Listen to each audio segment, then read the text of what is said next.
assim a narrativa do texto.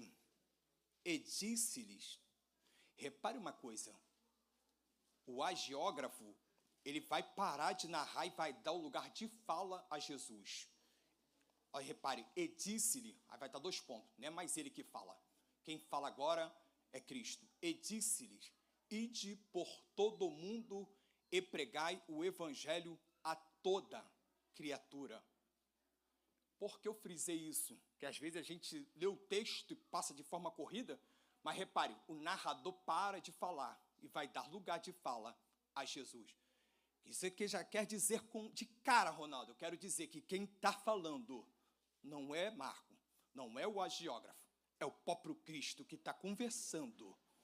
Ide, olha isso, ide por todo mundo e pregai o evangelho. Repare que essa ordem não está partindo do apóstolo, não está partindo do agiógrafo, como eu disse. O agiógrafo é o copista, é o camarada que copiou o texto. Não está partindo dele. Ele dá lugar de fala para quem realmente tem autoridade para falar. Ide e pregai, entendeu? O evangelho. Pode ser sentado dando glória. Isso é só uma introdução para a gente, para você já se atentar no texto. Como nada aqui está por um acaso, tudo aqui tem um propósito. Vamos lá. Para que a gente entenda o verso de número 15 em diante, eu preciso voltar um pouco atrás, assim, na história, para a gente entender isso. Repare, primeiro, quem foi Marco? Marcos ele foi um dos primeiros cristãos judeus que ajudou na viagem missionária de Paulo e Barnabé. Marco fez parte dessa comitiva. Prova na Bíblia, Ronaldo? Provo. Atos capítulo 12, verso 12. Paulo está com a sua comitiva pronta para viajar e dentro dessa comitiva está Marco. Algumas vezes você vai ver a narrativa bíblica chamá-lo de João ou de João Marcos.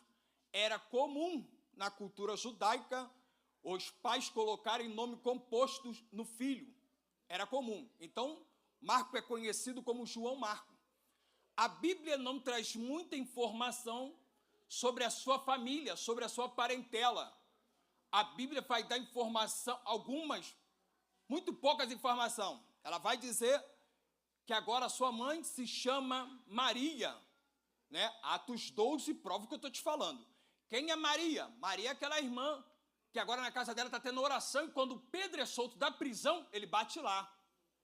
Repare que a narrativa do texto em Atos 12 vai dizer que essa Maria, ela é mãe de Marco, mãe de João Marco. Outra informação que a Bíblia vai nos trazer é que agora, sobre ainda a família de Marco, a Bíblia vai falar para mim e para você, vai provar que ele tinha um primo.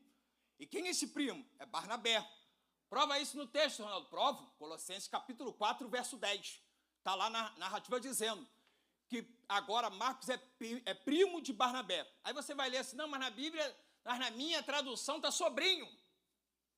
Isso, na tradução, isso não vai mudar a essência do texto. É porque nos textos mais originais, quando houve-se uma tradução, as Bíblias mais atuais, mais atualizadas, a tradução foi corrigida, porque no grego o significado é realmente primo.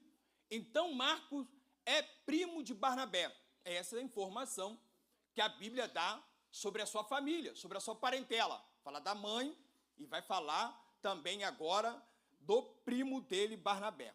Pois bem, como eu disse, Marcos faz parte da comitiva de Paulo, né? Vai na primeira viagem missionária. Atos capítulo 13, verso 5 também fala sobre isso. Marcos está nessa viagem. Quando na segunda viagem, Marcos toma uma decisão. Não quero viajar com vocês, eu quero voltar para Jerusalém. Aí Paulo meio que não gostou desse negócio, né? Atos 13, verso 13. Atos capítulo 13, verso 13, vai falar sobre a segunda viagem de Paulo, melhor dizendo. Aí Marcos volta para Jerusalém. Marcos decide, eu não quero acompanhar vocês nessa comitiva, vou voltar para Jerusalém. Tranquilo, show de bola, mas Paulo não gostou. Aí mais à frente, a Bíblia vai dizer a seguinte coisa, em Atos, no capítulo 15. Em Atos, no capítulo 15, vai ter uma terceira viagem. Aí Barnabé vai falar o seguinte: ô Paulo, quero levar meu primo comigo. Aí Paulo vai lembrar que ele ficou triste lá atrás. Nada disso. Essa viagem, teu primo não vai conosco. Ele não é bem-vindo nessa comitiva. Por que não? Porque ele foi covarde lá atrás. Ele abandonou a gente, voltou para Jerusalém. Paulo está triste com isso. Paulo não esqueceu. Aí Paulo, então, vai falar para Barnabé: nós vamos. Teu primo, não. Ele não vai conosco.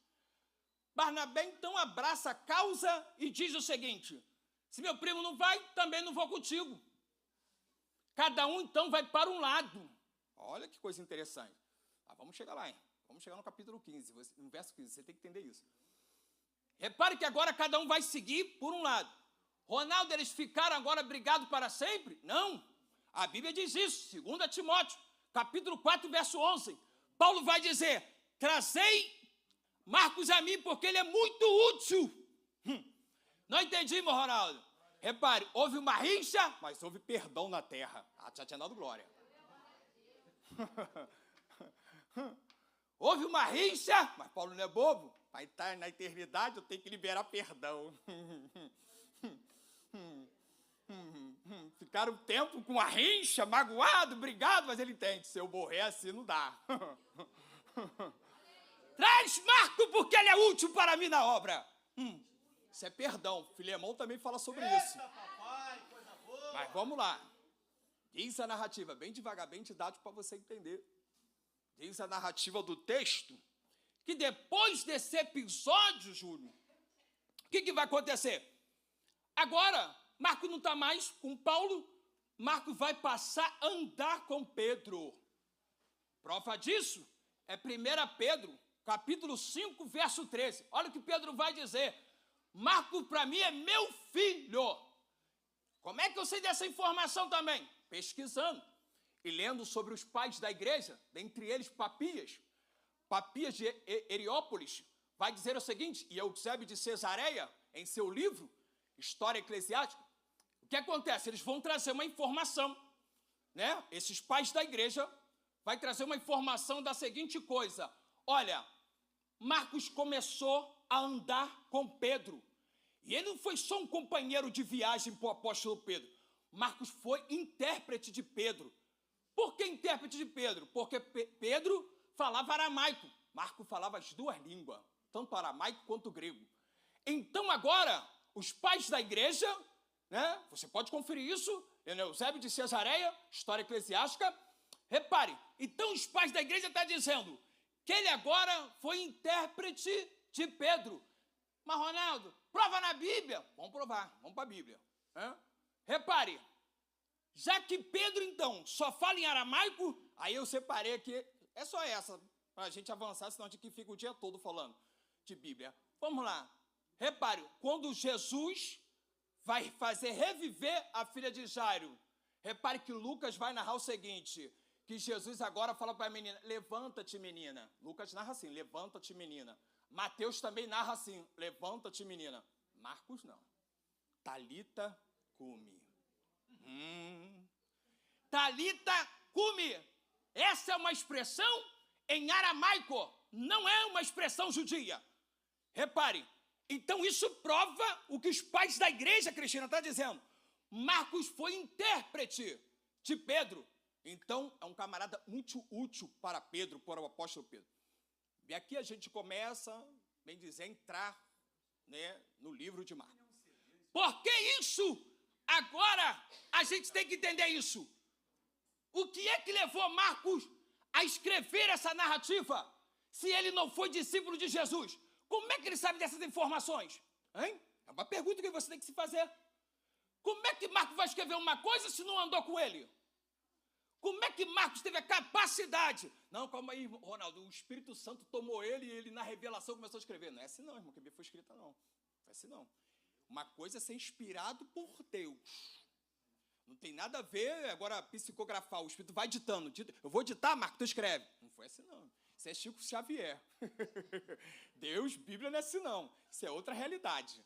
Repare, para Marcos saber dessa informação, ele soube através do apóstolo Pedro. Marcos não foi discípulo de Jesus, mas Pedro foi. Então, tudo que ele sabe é através do apóstolo Pedro. Ele caminhou com ele.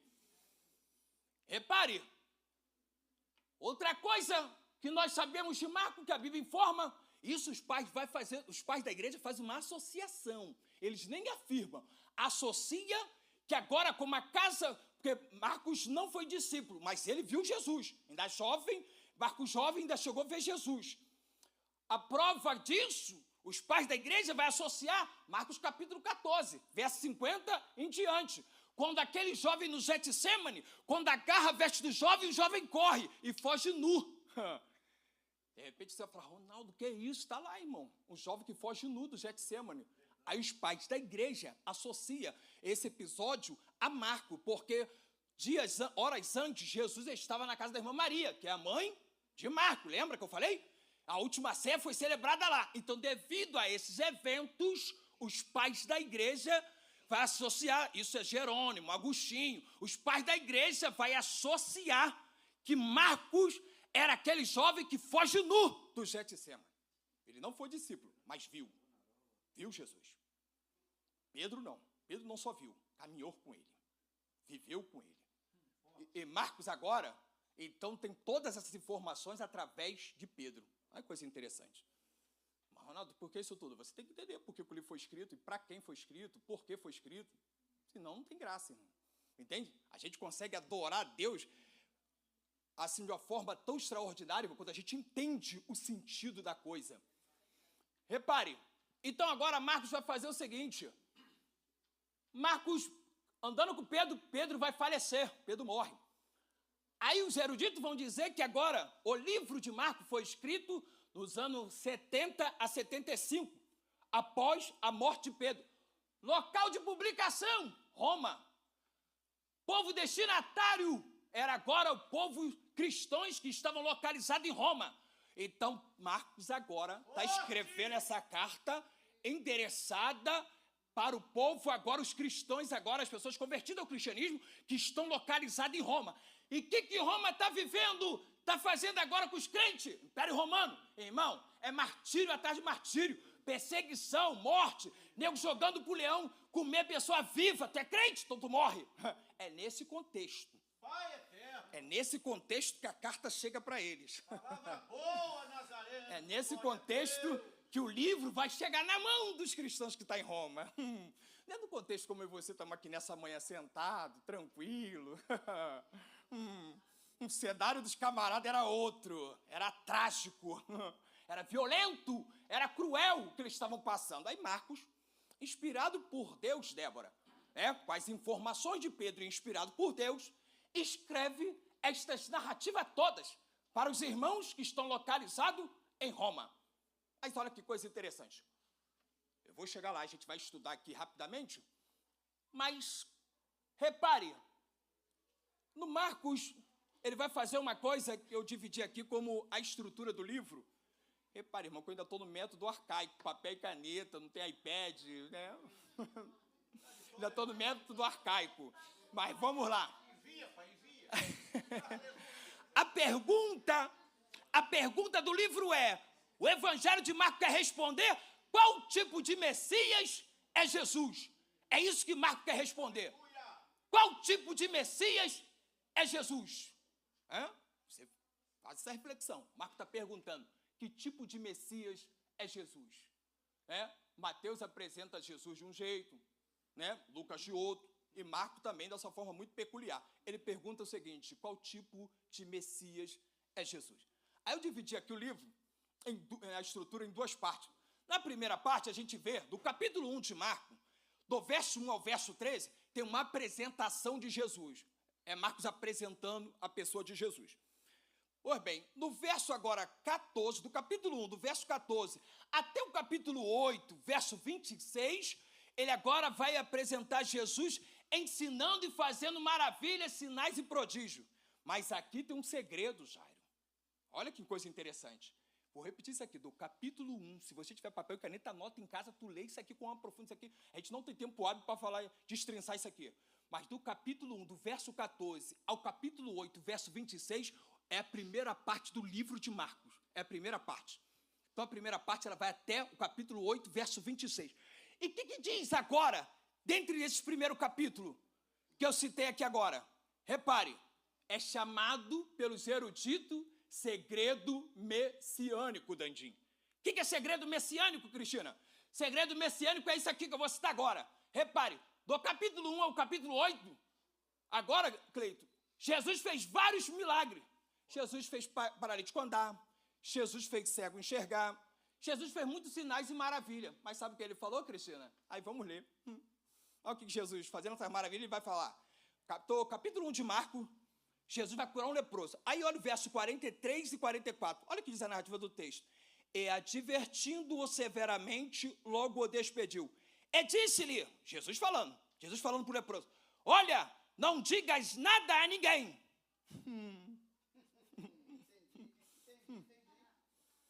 Ô, Ronaldo, não estou satisfeito, irmão. Vou só citar outra referência, eu não tenho tempo para a gente ler tudo.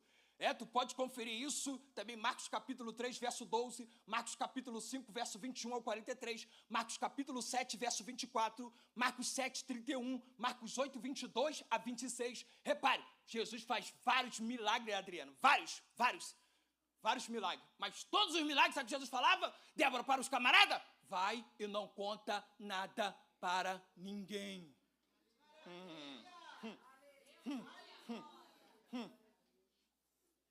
Aí os eruditos vão chamar isso aqui, pastor, segredo messiânico. Entende, Gessé? Por que Jesus tem esse tipo de comportamento, Jário? De fazer milagre? Pô, irmão, lógico que era sair, espalha para geral, que eu tô aqui. Espalha para geral, que eu tô curando. Né? Espalha para geral, vou ficar famoso. Posta no Instagram, se tivesse na época. Posta lá no TikTok, espalha para geral. Quero que meu nome bombe. Aí Jesus vai chegar e vai falar o seguinte, olha, rapaziada, vai, mas não conta nada para ninguém não, tá? Guarda, fica tranquilo, segura, é segredo. Isso estamos na parte 1. Para a gente avançar para a parte 2, mas deixa eu te falar um detalhe, até os demônios ele fez isso. Que é isso, Ronaldo? Está lá, Marcos 1, verso 34 e Marcos 3, verso 11. Quando os demônios vão falar, eu sei quem tu és, ele diz, olha, cala-te, não conte nada para ninguém. Rapaz, Jesus dá ordem para os demônios, dá ordem para as pessoas, dá ordem para todo mundo não falar quem ele é. Aí, na transição, o capítulo 8, do verso 27 em diante, é a transição para a segunda fase do livro de Marcos. Nessa transição, acontece uma coisa interessante, que vai responder o porquê do segredo messiânico. Porque manda Jesus dar essa ordem, conta nada para ninguém. Então agora, o que vai acontecer? Aí Marcos 8, não sei se você pode abrir aí, acompanhar comigo. Marcos 8, verso 27, diz assim a narrativa do texto. Marcos 8, 27, diz assim a narrativa do texto. Vai responder o porquê do segredo. Agora tem a resposta, porque ele vai dar essa ordem, vai não conta nada para ninguém. Olha lá a resposta. E saiu Jesus e os seus discípulos para as aldeias de Cesareia de Filipe, e no caminho perguntou aos seus discípulos, dizendo, quem dizes os homens que eu sou? Repare, Jesus está com os discípulos, está perguntando, quem diz? O que as pessoas falam da minha pessoa? Aí repare, olha, os discípulos vão responder ele. E eles responderam, olha, uns dizem que o Senhor é João Batista, outros dizem que o Senhor é Elias, mas outros dizem que o Senhor é profeta. Aí ele disse-lhe, mas vós, se é Jesus agora perguntando, mas vós, quem dizeis que eu sou? E respondendo Pedro, lhe disse, tu és o Cristo. Aí a gente se para a narrativa aqui, Adriana, a gente fica impactado, opa, Pedro acertou, Pedro acertou, Nusa, Pedro sabe que ele é o Messias. O texto vai provar que Pedro está equivocado na sua resposta. Vamos seguir a narrativa. E admoestando-os, para que a ninguém dissesse aquilo dele, e começou a ensinar-lhes que importava que o Filho do Homem... Isso é Jesus agora é Jesus falando porque ele veio à terra. Olha isso aqui, irmão. Jesus está respondendo. E começou a ensinar-lhe que importava que o Filho do Homem padecesse muito, e que fosse rejeitado pelos anciões, e pelos príncipes dos sacerdotes, e pelos escribas, e que fosse morto, mas que depois de 3 dias ressuscitaria. E dizia abertamente essas palavras. E Pedro tomou a parte e começou a repreendê-lo. Mas ele, virando-se, olhando para os seus discípulos, repreendeu a Pedro, dizendo: retira-te diante de mim, Satanás. Irmão, isso aqui é profundo demais. Mas eu tenho que falar isso para a gente entender o que está escrito lá na frente. Repare que agora está explicando o porquê do segredo messiânico. E qual era o porquê do segredo messiânico? É porque, Adriana, as pessoas, quando via Jesus curar, Cleito, ou Jário, sabe qual era a fama que ela tinha de Jesus? Ele é um triunfalista. É porque as pessoas estavam esperando, Juninho, agora um rei que viesse tomar o poder do Império Romano na força, na espada, na luta. Ele não esperava um rei como Jesus, de paz e amor. Não. Esperava um rei de guerra, de confronto, de combate, derramar sangue. Esperavam isso. Aí vem Jesus falando que, se apresentando. Então esse título de Messias, né, de ungido, Filho de Deus, isso tudo significa realmente rei. Porque o nome Messias, ungido, é porque a gente não tem tempo hábil para falar sobre isso. É porque ungido no hebraico foi mudando com o passar do tempo, a tradução, até chegar no grego, por isso a gente chama ele de Cristo e tal. Mas resumindo, como a gente não tem tempo para explicar isso de grego e hebraico, repare, tudo isso apontava, esse título de ungido, Messias, rei, isso tudo apontava realmente para o Filho de Deus. Para os irmãos entenderem. Então vamos lá. Então o povo está esperando um rei guerreiro, um rei que vai lutar, que vai tirar o Império Romano do poder. Aí vem Jesus, tranquilão, paz e amor. Ele fala, não, isso aí não. E Jesus começa a curar. O que eles fazem? Poxa, esse homem não vai tomar o império, mas esse homem é o quê? Triunfalista. Ele dá vitória. Esse homem dá cura. Esse homem faz agora cego enxergar. Então, quando Jesus fala, não conta nada para ninguém, Jesus está preocupado com o quê? Ei, eu não quero que as pessoas me conheçam por fama de ser um camarada que faz sinais e prodígios, porque eu não vim para isso.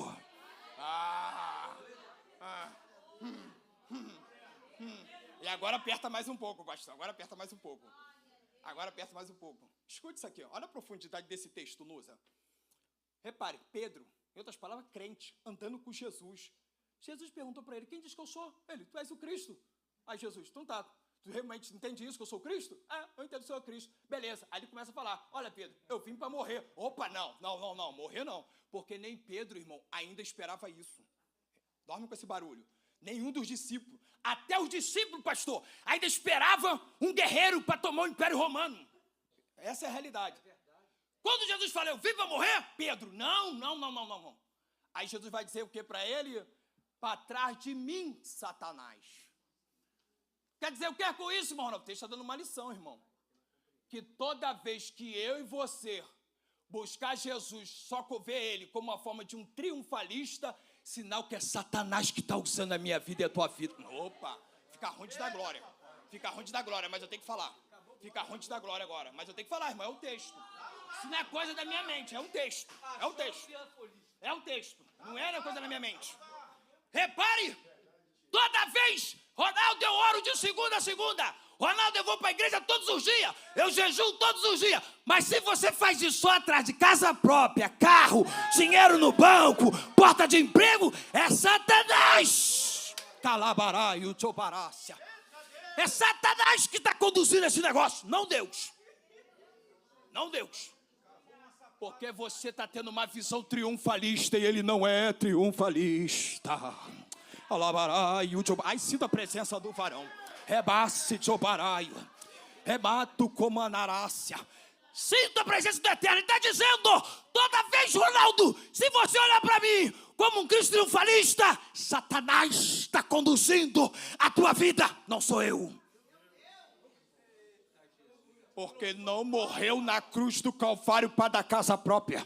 Ele não morreu na cruz do Calvário para curar cego. Ele não morreu na cruz do Calvário para agora dar porta de emprego. Ele morreu na cruz do Calvário para salvar a minha vida e a sua vida. Ronaldo, eu pedi bênção, é coisa dos demônios? Não é isso que eu estou dizendo, nem a Bíblia. Eu estou dizendo quando a gente inverte o processo. Eu estou dizendo que quando a minha adoração e a tua adoração é voltada para um Cristo triunfalista, aí o demônio está conduzindo esse negócio. Aí que o diabo está conduzindo isso. Aí tem muita gente, irmão, no nosso tempo, que está vivendo isso, irmão. Entendeu? Tem muita gente vivendo isso. Vendo um Cristo triunfalista. Ele vai para a igreja porque quer vitória. Ele quer vitória. Só quer vitória. Só quer vitória. Entende isso? Estamos vivendo isso, irmão, nossa geração. Aí Cristo está triste com isso. E ele está dizendo, para trás de mim, Satanás. Ele está dizendo, não. Pedro está tendo uma visão errada. Não vim para isso. Eu vim para morrer na cruz do Calvário para salvar a humanidade. Negócio de curar paralítico, fazer cego enxergar, isso é consequência. Isso não é o fundante. Isso não é o principal. O principal é morrer para salvar a humanidade. Casa própria, carro, isso é secundário. Não é isso que eu quero que a minha igreja me adore. A igreja que me adorar vai entender que eu sou o salvador da vida dela.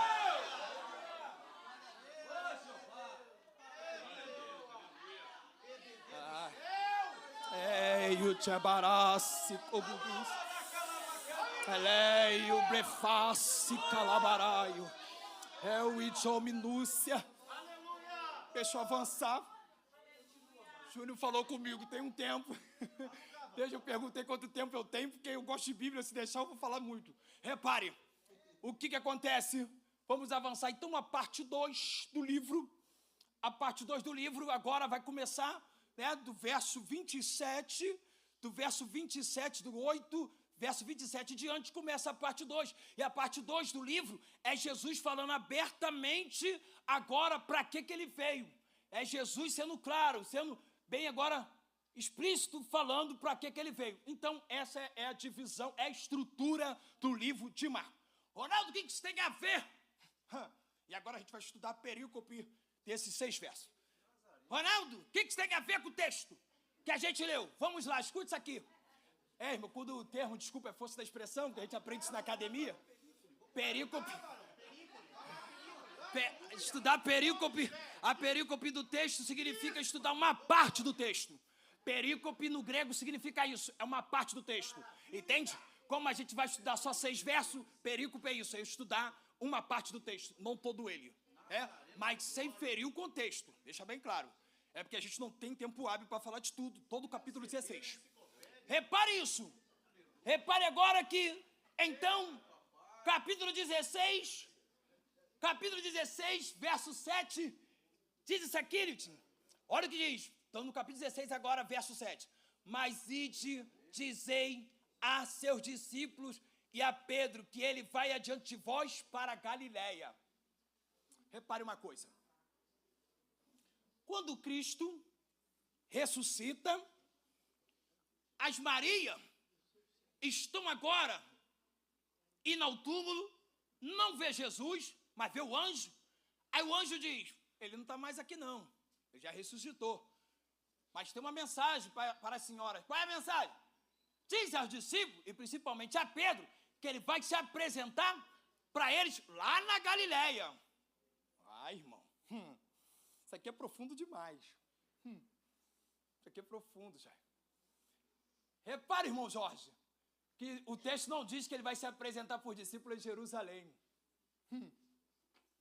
Repare que Jesus morre em Jerusalém. A galera está em Jerusalém. A galera está lá, escondida, mas está lá, Juninho. A galera está escondida, está com medo, mas está lá em Jerusalém. Mas o texto não diz que ele vai se apresentar em Jerusalém. O texto diz o seguinte, diga a eles, a Pedro e aos discípulos, que eu vou visitá-los, mas na Galileia, não em Jerusalém. Ronaldo, por que está assim? Aí tem uma explicação lógica para isso. Vamos lá. Repare que Marcos capítulo 1, Jesus, quando vai convocar os discípulos, ele vai convocar os discípulos lá na Galileia, não em Jerusalém. Então, o início de tudo, Cristina, é na Galileia. Então, agora, para eles começarem a viver um novo começo, uma nova realidade, por que não começa em Jerusalém? Tem que voltar na Galileia. É simples aqui a lição. Jesus está dando uma lição para eles. Até chegar aqui, vocês até chegaram em Jerusalém, mas vocês chegaram de uma forma errada. Você até chegou aqui em Jerusalém, até caminhou aqui, até aqui, mas veio até aqui de uma forma errada. Qual é a forma errada? Vocês chegaram até aqui acreditando que eu era um Cristo triunfalista. Refaça o caminho. Ainda não entendi, Ronaldo. Eu e você às vezes chega a algum lugar, mas Jesus não chega com a gente. Eu e vocês podem até pensar que alcançou alguma coisa, mas Deus não está nesse negócio. Repare, refaça o caminho. O que Deus está dizendo? Para aprender agora de forma correta. Volta ao lugar de origem e começa a ensinar que eu sou o Messias que morreu na cruz. Carabarai. O Tchopacalabarassi como Lúcia. O Becalabarai, se Tchobaraio. Remanto comance calabarácia. Revácia. Volte para Galileia, porque chegou em Jerusalém, mas chegou com uma visão errada. Refaça o caminho. Palavra boa, Nazareno. Ai, Jesus. E quando eles falam isso, Gil, que o texto diz se apresentar para eles lá na Galileia, e dizei a Pedro. Esse dizei no grego significa que Jesus está perdoando Pedro e os discípulos pela sua covardia e desobediência. Ainda não entendi, Ronaldo. Eu quero dizer que quantas vezes eu e você se afasta do chamado, corre do chamado. Irmão Ronaldo, corre, eu não corri, não estou desviado. Não, irmão, quando você deixa de fazer. Quando eu e você deixamos de fazer aquilo que Deus vocacionou em você, isso é correr do chamado. Sabe o que Deus está dizendo nessa manhã? Volta enquanto é tempo. Eu te perdoo. Eu te perdoo. Esse dizei, no grego é isso. Diga para eles que Cristo perdoa eles. Eu sei que estão com medo, fugiram, negaram. Mas suave, em outras palavras, suave, eu perdoo eles. Aí, quando chega no verso de número 15, então essa estrutura toda que eu citei é para eles entenderem a seguinte coisa. O que quer responder o livro de Marcos? Né? Que tipo de Messias Jesus? Ele é servo sofredor, que vai morrer na cruz em favor da humanidade. Então, essa é a lição que agora os ouvintes têm que ter sobre o livro de Marcos, que Jesus é servo sofredor. Aí, quando ele diz para Pedro, ele diz para o discípulo, agora, ide e pregai o evangelho, a palavra, repare que está dando uma ordem, ele está dizendo, refaça o caminho, pregando que eu sou agora, né? Quem eu sou de verdade, o Messias que morreu na cruz para salvar a humanidade. Então Deus está dizendo a minha vida e a sua vida nesta manhã, que toda vez que eu e você pregamos para alguém, se a gente prega só um Deus que cura, que dá casa, dá vitória, está errado. Na verdade, eu e você tem que pregar que ele veio para salvar a humanidade. Ele disse-lhe, ide por todo mundo e pregai o evangelho. Esse ide por todo mundo. Por que por todo mundo? Porque naquela época existia uma parede, né? Uma forma alegórica, né, que eu estou usando. Existia uma parede que dividia judeus e gentios. Porque os judeus tinham uma crença, Vitória. Os judeus tinham uma crença, acreditava que a aliança feita com Abraão lá em Gênesis só servia para o povo agora judaico, não para o povo gentil. Aí quando Cristo está usando esse texto aqui, essa forma de falar, ide por todo mundo, Jesus está dizendo a seguinte coisa, quebre a barreira do preconceito. Ai, eu tinha dado glória. A exegese do texto diz isso. Quando ele não está à toa esse texto aqui, ide por todo mundo. Por que ide por todo mundo? Precisava só falar, ide pregar o evangelho. Mas ele especificou, por todo mundo. Ele está dizendo, quebre essa barreira que existe entre vós. Ele está dizendo, no cristianismo não existe essa de lado A e lado B. Todo mundo pertence a mim. Ai, mano. No cristianismo não existe essa de panelinha. Eu falo com fulano e não me dou com ciclano. No cristianismo não existe rivalidade. Pregue para todo mundo. No cristianismo não tem essa. Eu não prego para fulana porque ela é do centro espírita. Eu não prego para fulano porque é do candomblé. Aí Jesus está dizendo, pregue para todo mundo. Pregue para todo todo mundo. Eu não vou com a cara da fulana no trabalho. Pregue para todo mundo. Eu não suporto ele na faculdade. Pregue para todo mundo. Ele está dizendo, quebre a barreira. Ela balai o chobarácia.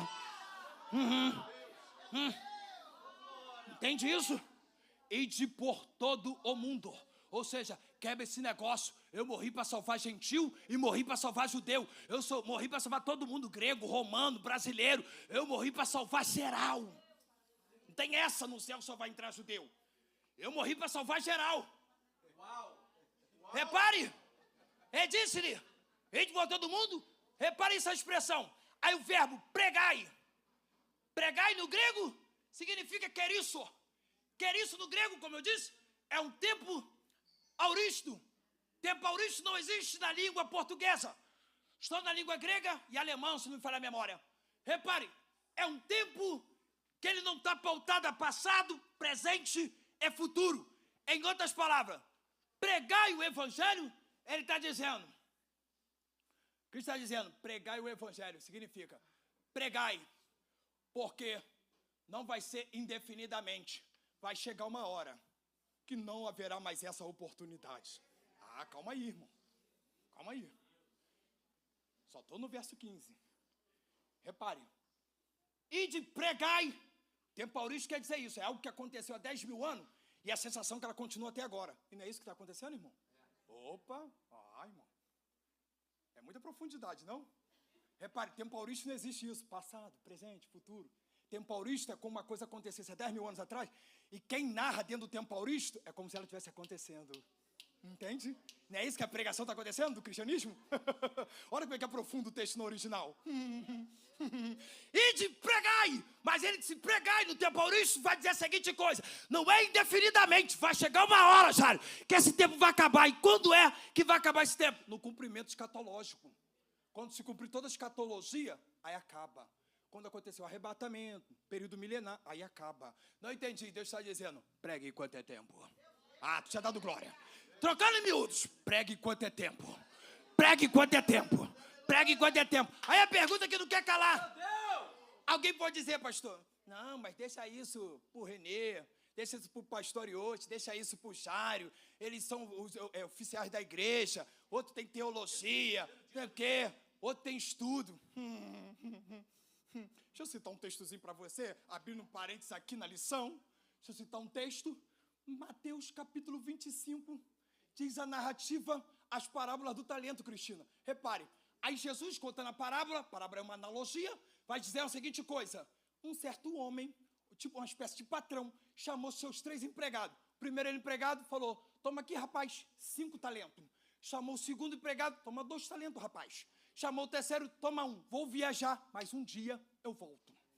Repare, Jesus está falando dele mesmo. Jesus está falando dele mesmo para o discípulo. Jesus é demais, irmão. Fico maravilhado. Repare, aí, diz lá a parábola, Joyce, que o homem volta. Quando ele volta, ele chama de novo os seus 3 funcionários. Vem cá, rapaziada. Aí o que pegou 5, ele falou, cadê os 5 talentos que eu te dei? Ué, o senhor me deu 5, trabalhei, granjeei, dobrei, fiz 10, toma. Você, rapaz, o segundo. O senhor me deu 2, trabalhei, fiz 4, toma. Você, rapaz, tu me deu 1. Ah, enterrei. Aí olha como é que vai terminar a narrativa do texto. Repare, o texto vai dizer, Cristina, que os talentos foi dado de acordo com a capacidade de cada um. Não entendi, Ronaldo. É que não haverá desculpa que eu não tenho faculdade, que eu não sei falar grego e hebraico. Eu não sei. Não caberá essa desculpa. Aí sabe como é que termina a parábola? Servo injusto e infiel, lançai-o na extremidade inferior. Sabe o que significa isso? Lança ele no inferno. Não é Satanás, é o próprio Cristo que vai lançar. Dá para você dar glória? Aí tem gente que fica com essa bobeira. Eu não deixa fulano pregar porque eu não sei. Eu não tenho seminário, não tenho teologia. Não cabe essa desculpa. Não cabe. Pregue do jeito que você sabe pregar, mas pregue a palavra. Pregue a palavra. Pregue. Ah, eu sei falar nós vai, é assim que Deus vai te usar. Mas pregue a palavra enquanto é tempo.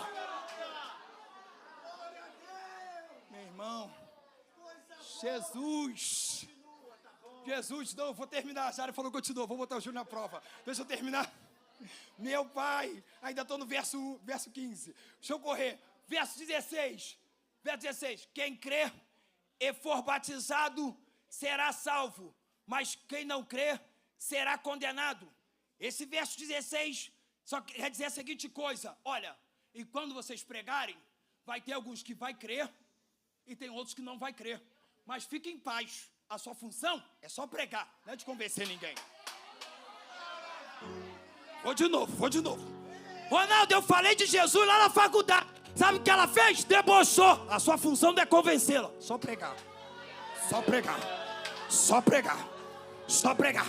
Tem uns que vai acreditar, tem outros que não. E quem acreditar será salvo. Quem não acreditar, inferno.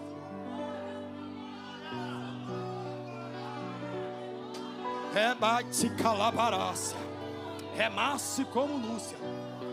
Quem tem função de convencer? O Espírito Santo de Deus. Eu e você só pregamos. Quem convence a pessoa que ouve essa palavra é o Espírito Santo. Não é eu e você. Verso 17. Verso de número 17. Estes sinais seguirão aos que crerem. Em meu nome expulsarão demônios. Falarão novas línguas. Repare.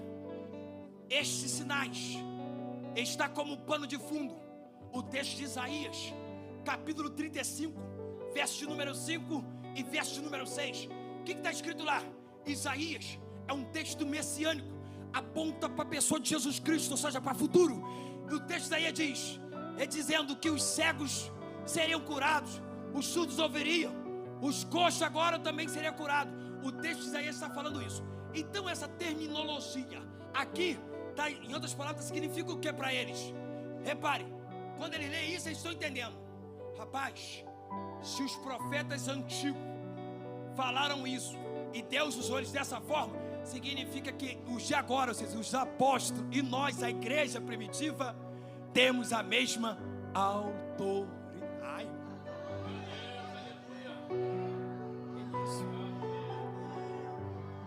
Repare, vou de novo. O pano de fundo aponta para isso. Os leitores, quando pegaram esse livro, entendiam. Assim como Deus foi com Isaías, Elias, Jeremias, Eliseu, o texto está dizendo, ele também agora é comigo. Assim como ele usou os camaradas, cheio de autoridade lá atrás, vai usar minha vida também. É isso que o texto está dizendo. Sinais aqui é de autoridade. Repare, outra coisa no texto, ainda no verso 17: falarão novas línguas. Esse falar em novas línguas, não é língua estranha. O que eu já vi, pastor, pessoa, pregador, falar que essa nova língua apontar para Pentecostes, tem nada a ver. Aqui o contexto tem nada a ver com Pentecostes, tem nada a ver com Atos 2. Ronaldo, a Bíblia não fala de batismo com o Espírito Santo.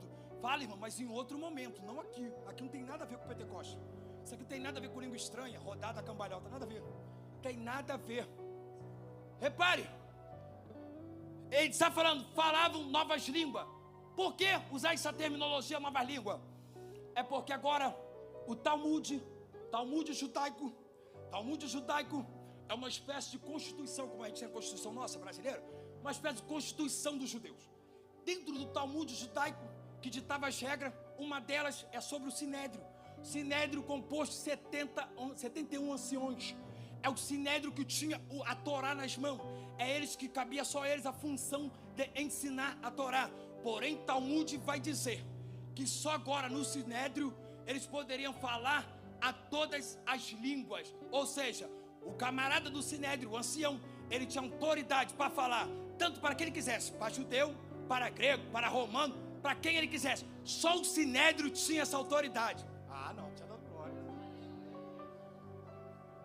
Aí quando Jesus cita isso aqui, e falarão novas línguas, ele está dizendo, o que era restrito só ao Sinédrio, O que era restrito a só 71 homens. O que era só para 71 homens. Ai, o Joe Barácia. O que era só 71 homens que tinham autoridade para fazer, eu, Cristo, estou dizendo, falará em novas línguas. Ou seja, tu vai falar para grego, para gentil, para romano, tu vai falar para geral sobre a minha palavra. Entende isso, falar em línguas? Entendeu? Para entender isso, nada a ver com língua estranha, com mistério. Você vai falar a outras nações. Eu te dou autoridade para isso. Jesus falando, eu te dou autoridade para isso. Repare, verso de número 18, diz a narrativa do texto: pegarão nas serpentes, e se beberem alguma coisa mortífera, não lhe fará dano algum. Estou correndo, irmão, senão eu boto o Júnior na prova. E diz a narrativa do texto isso, entendeu? Que pegarão em serpente. Repare uma coisa, esse pegar em serpente aqui tem como pano de fundo Isaías capítulo 11. Isaías capítulo 11, como eu disse, é um texto messiânico, apontando para o futuro. Lá Isaías vai dizer que a criança vai tocar na serpente. Por que eu estou falando isso, irmão? Porque, não sei se os irmãos viram um vídeo há um tempo atrás, circulou na rede social, um pastor, né? Vou dizer, não gosto nem de chamar pastor, vou dizer assim, irmão, desculpa a expressão, um bobo, pegou uma serpente no culto e botou no pescoço. A serpente pica ele, depois o pessoal diz que morreu, né? Por quê? Foi se basear nesse aqui, irmão. Não faz uma exegese correta do texto, é loucura. Não, o texto está mandando eu pegar em serpente que eu não vou morrer. Aonde que ele leu isso, irmão? Que loucura é essa? Que loucura é essa? Que pegar em serpente ele vai morrer. Toca lá para tu ver se não vai morrer. Ah, Deus vai me dar livramento. Eu vou te explicar o sentido do texto. Eu vou te explicar.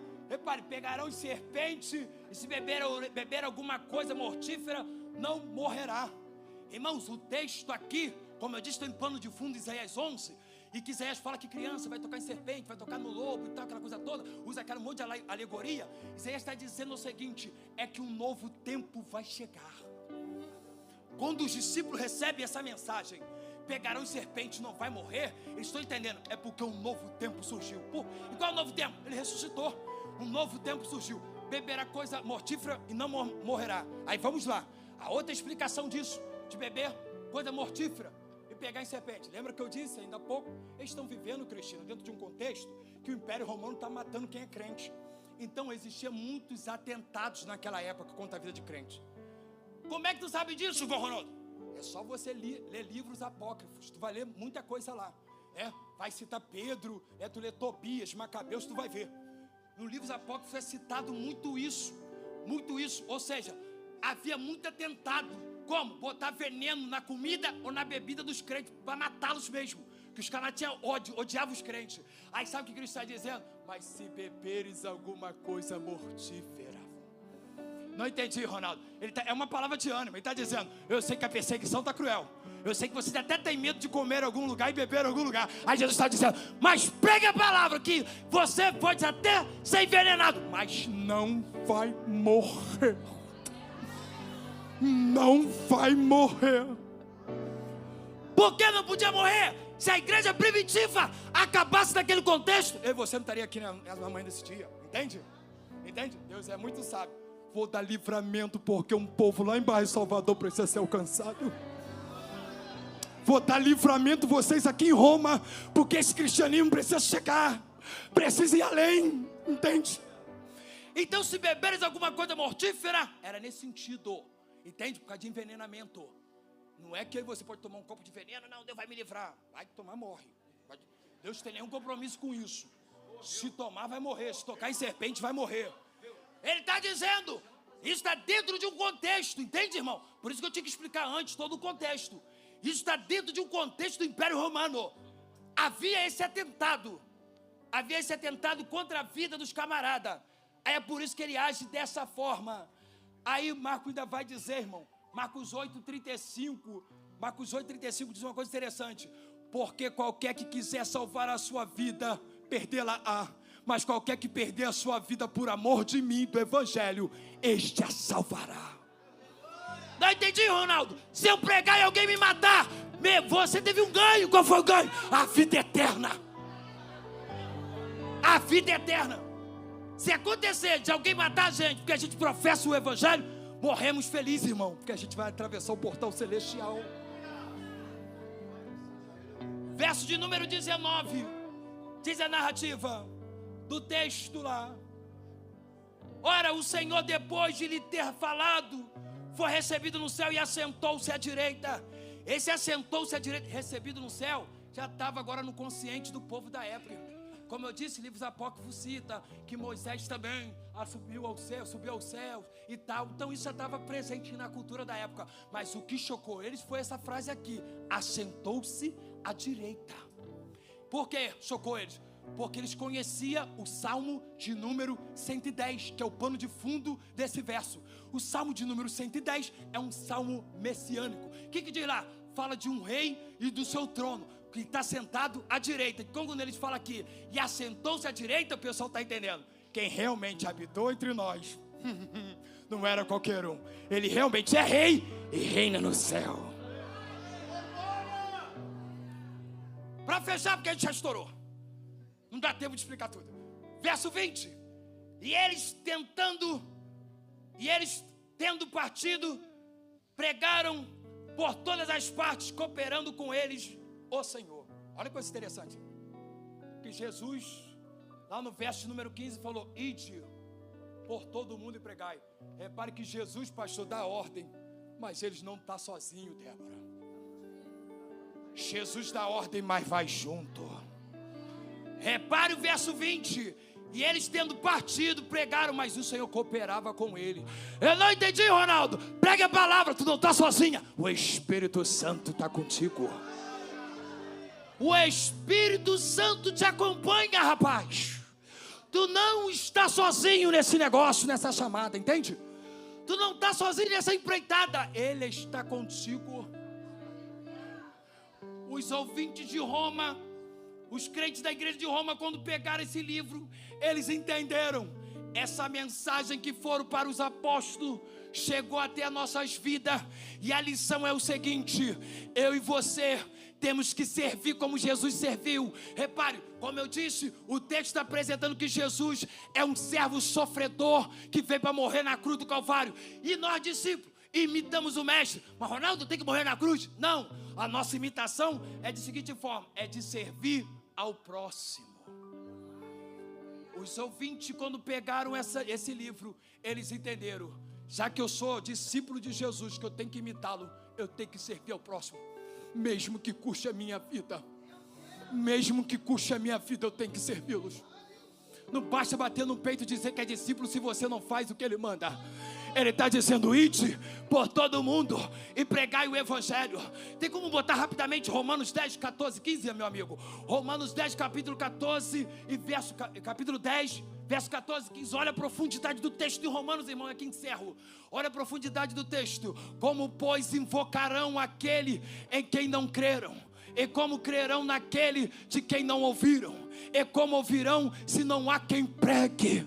E como pregarão se não forem enviados? Como está escrito: conformosos os pés dos que anunciam o evangelho da paz, dos que trazem alegria, novas de boas coisas. Como ouvirão se não tem quem pregue? É por isso que Deus está dizendo essa manhã: ide e pregai a minha palavra.